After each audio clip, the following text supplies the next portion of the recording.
Asalaamu calaykum waraxmatullaahi wabarakaatuh. Asxaabey soo dhawaada. Soomaaliya soo dhawaada meel walba aad joogtaan. Waa Cabdifatax Cabdi Yuusuf oo mar kale idinku soo dhaweynaya video cusub. Videogii ka horeeyay waxaan isla soo aragnay sida aan usoo samaysan karno XM account oo dheema sidaan usoo samaysanay waa soo aragnay. Account-kaan soo samaysanay waxaan soo dhignay meeshaas ayaan soo dhignay wuxuu ahaa 22,990 ayuu ahaa account numberka. Sidoo kale meeshan waxaan soo degsanay isla markaasna account-ka markaan soo samaysanay waxaan soo degsanay terminalka XM ayaan soo degsanay ama MT4 ka XM ayaan soo degsanay. Sidoo kale waxaa noo yaalo meeshan labadeeni robot ayaa noo yaalo. Marka waxaan rabnaa inaan samayno videogan marka ugu horeysa inaan install gareyno terminalka XM kadibna account-ka sida loogu kiciyo inaan isla aragno, ugu dambeynna sida loogu install gareeyo ama sida loogu shubto robotyada inaan isla aragno. Ugu horeyn waxaan ka bilaabaynaa marka XM terminalka inaan ku shubno. Laba mar ayaan dushiisa ayaan tagaynaa, laba mar ayaa waxaan leenahay click haddii aad siisay waxaa leenahay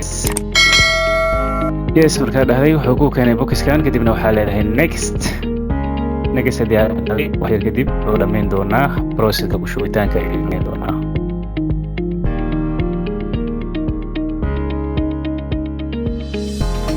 processkaas ku shubitaanka haddii uu dhameeyey waxaan ujeednaa uu dhameeyey wuxuu leeyahay congratulations we are waiting for you kadibna waxaan leenahay next haddii aan dhahnay waxaan sugaynaa ilaa iyo uu soo fiiri doonaa kadibna waxaan rabnaa inaan ku kicino account-kaan sida loogu kiciyo inaan aragno. Account-ka markuu na siiyey loogaga wuxuu soo raaciyey serverka wuxuu ahaa XM global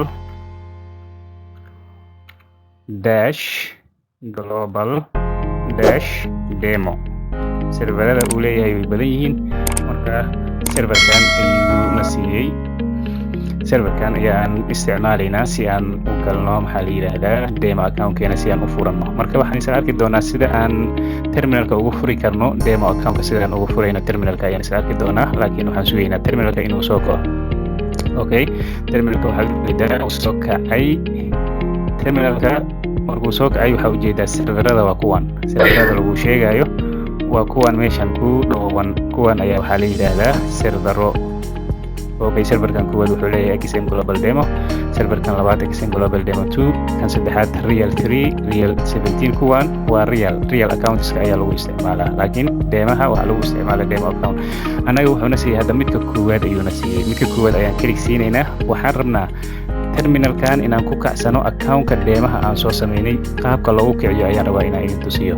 markuu sidaan uu kuu soo kiciyo terminalka boxkan uu kuu keeno waxaad dooranaysaa serverka uu ku siiyey brokerka. haddii real account aad samaysanaysay serverka uu ku siiyey ayaa meeshaan ka dooranaysaa. haddii demo uu ku siiyeyna serverka uu ku siiyey ayaa dooranaysaa. hadda anaga wuxuuna siiyey XM global demo ayuuna siiyey, kadibna waxaan leenahay next. account-keena hore ayuu u samaysnaa. waxaan dooranaynaa meeshas kore existing trade account oo hore u jira account-keena.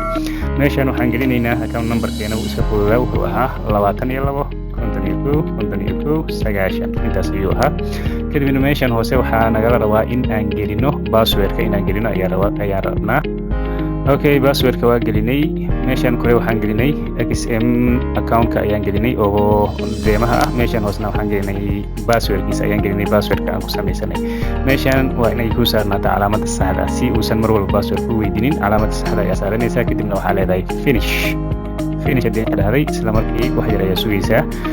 wuxuu soo qabsan doonaa waxaad ujeedaa isla markii wuxuu soo qabtay account-kii aad gelisay. meeshaas kore waxaad ujeedaa account numberkaaga oo ahaa 22,990 iyo XM global demo.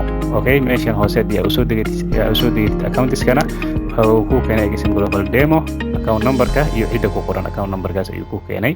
okay meeshaan markaan soo fiirino jartiga waxaa noo furan lacago fara badan. waxaan rabnaa hal lacag oo keliya GBP USD waan iska xiraynaa. tan USD JPY waan xiraynaa. sidoo kale USD CHF ayadana waa iska xiraynaa. lacagta keliya aan rabno waa lacagtaas la yidhaahdo euro USD ayaan rabnaa lacagtaas. marka USD-ga laftigeeda waxaan rabnaa time frame-keeda oo ah daily time frame-ka ayaan dooranaynaa sida hore aan usoo sheegnay. Okay, intaas kadib waxaan ku shubnay computerka XM terminalka ayaan ku shubnay. Sidoo kale XM terminalka markaan ku shubnay waxaan soo galnay account-keeni ayaan soo dhexgalnay. Waxaan ku jirnaa account-keeni dhexdiisa ayaan ku jirnaa. Sidoo kale waxaan dul joognaa chartiga USD ayaan dul joognaa. waxaan u baahannahay inaan kusoo shubano marka labadeeni robot inaan kusoo install gareyno terminalkan gudihiisa ayaan u baahannahay. Expert advisorka hoostiisa ayay soo qabanayaan. Expert advisorka dashboardkiisa waxaa ku jiro kuwa oo ay broker soo geliyay ayaa ku jiro, laakiin si fiican uma shaqeeyaan. Kuwan wax oo qaldan ayay keenaan. Marka kuwan waxaan u baahannahay marka hore inaan ka saarno. sidee uga saaraysaa? waxaan leenahay waxaan soo furaynaa file, kadibna waxaan leenahay open that folder. kadibna waxaanaysa meesha ay qoran tahay kadibna waxaa soo furaysaa folderkaas ugu koreeyay expert advisor. waxaa ku jiro intaan oo dhan. waxaan leenahay delete, waa iska tiraynaa. right click, waxaan leenahay delete, kadibna waxaan leenahay yes. soo xir. meeshaan ayaan imaanaynaa. mar kale ayaa waxaan leenahay right click, waxaan leenahay refresh. haddii aan dhahnay wax expert advisor kuma jiro. marka waxaan rabnaa labadii expert advisor ee anaga aan lahayn ayaan rabnaa inaan kusoo shubano, ama mid ka mid ah ama labadooda haddii aad rabto inaad kusoo shubatid sidee ugu shubanaysaa. marka expert advisorkaaga ayaad dushiisa tagaysaa. waa labadan, ifan demo iyo ifan real ayaan rabnaa. marka labadooda highlights aad u saaraysaa, kadibna waxaa leedahay right click, kadibna waxaa ku dhufanaysaa copy. haddii aad dhahday isla meesha haddaa kusoo laabanaysa. terminalka ayaan ku jirnaa. waxaan leenahay 5 open that folder. waxaa sii dooranaysaa MQL4, kadibna waxaad furaysaa ugu dambeyn expert advisor. expert advisor dushiisa ayaa waxaa leedahay right click, kadibna waxaa leedahay paste. waxaa la soo geliyay labadii ayaa meesha kusoo furaysaa, laakiin meesha markaa fiirisid weli ma soo gelin. si ay u soo galaan waxaa leedahay right click, kadibna waxaa ku dhufanaysaa refresh. haddii aad dhahday labadii robot ayaa meeshaas kusoo fariistay. midka koowaad waxaa ku qoran ifan demo, midka labaadna waxaa ku qoran ifan real. hadda waxaan ku jirnaa demo account. ifan real haddii aan ku tijaabino wuu soo celin doonaa ogolaansho uma haysatada iyuuna dhihi doonaa. ifan realka aan ku tijaabino. ifan real dishiisa ayaan tagaa laba mar ayaa waxaan leeyahay click. settingiga waa sidii hore aan idiin soo sheegay. waxaa la yidhaahdaa ifan real oo iyo versionkiisii copyright-ka cidda iska leh, robotka cidda samaysay, nambarka lagala xiriiri karo, iyo sidoo kale email addresskiisa ayaa meeshaas ku qoran, iyo dhankan haddii aad fiirsidna settingeedii ayaa meeshaas kugu qoran. waxaan leenahay okay haddii aan dhahno wuxuu sugayaa ansixin. kadibna wuxuu ku keenay boxkaas. wuxuu leeyahay ogolaansho uma haysatid isticmaalka robotka, fadlan la xiriir nambarkan si aad u iibsato. kadibna waxaa leedahay okay haddii aad dhahday isla markii wuxuu leeyahay wuu istaagay, marka ma isticmaali kartid. sababta aadan u isticmaali karin waxay tahay demo account ayaa ku jirtaa. kana waa real robots, waa ifan real. robotkan waa real, ma kuma isticmaali kartid marka demo account. laakiin midkan deemaha haddii hadda aan ku tijaabino waxaa la yidhaahdaa inaan ku load garayno chartiga caadi ayuu shaqeynaya. wax uu soo celin doonana ma jirto. waxaan leenahay dushiisa labo mar click ayaan leenahay. deemaha ifan demo ayaa labo mar click siinaynaa.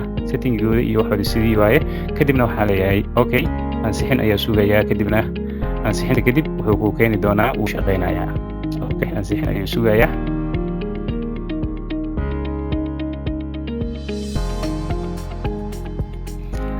okay, weli ansixinta ayuu sugayaa. okay, hadda wuxuu keenay. waxaad ujeedaa wuu shaqeynayaa robotka, wuu shaqeynayaa. sidii hore aan idiin soo sheegayna laba meel waa inay ku saaran tahay calaamada maxaa la yidhaha ay kuu furan tahay robot si uu kugu shaqeeyo. waa laba meel waa inaad fiirisaa.